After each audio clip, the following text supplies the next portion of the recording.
Hello বন্ধুরা, শুভ সকাল। শুভ সকাল মানে এখন বাজে ঘড়িতে 10টা। তো আমার স্নান তো সকালবেলায় হয়ে যায়, 7টার মধ্যে স্নান কমপ্লিট হয়ে যায়। তারপরে আমি খাবার করি।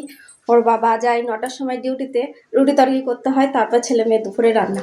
কিন্তু আজকে ওর বাবার জন্য টিফিন আমি দুপুরে রুটি তরকারি করিনি, কারণ এক জায়গায় যাব আমরা 12টার দিকে, ওর বাবা আসবে খেতে, একসাথেই যাব। সেজন্য দুপুরবেলায় রান্না একসাথেই করছি, মানে একবারে করে ফেলেছি সকাল সকাল।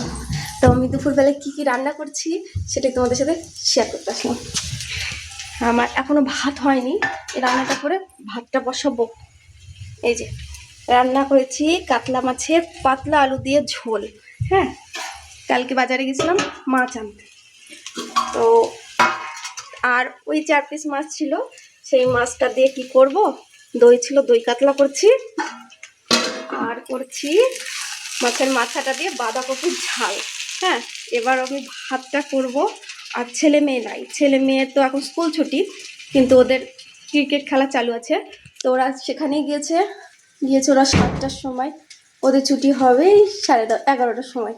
ওদের আনতে যাব, রান্নাটা করে ওদের আনতে যাব, তারপর ওদের ধুয়ে আমরা দুজনে যাব কাজে, ব্যাংকে। ঠিক আছে, বাই বন্ধুরা, ভালো থেকো।